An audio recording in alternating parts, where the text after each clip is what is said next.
ভিক্ষুক রাস্তা দিয়া যায় আর জমিদারের পুত্রবধূও যায়। একজন সামনের থেকে আসতেছে, একজন সামনের দিকে যাইতেছে।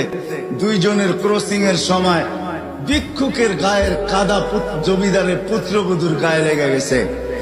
সে দুনিয়া আন্ধার করে ফেলছে, স্বামীকে ডাইকা নিয়ে আসছে, বলছে ভিক্ষুক আমার কাপড় নষ্ট করে দিছে। সে শুধু ভিক্ষুক ছিল না, বৃদ্ধ ছিল।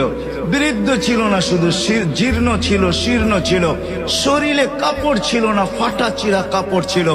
পায়ে জুতা ছিল না, পেটে ভাত ছিল না। জমিদারের পুত্র সইতে পারে নাই, যৌবনী শক্তি সয় তো সয় কি কইরা।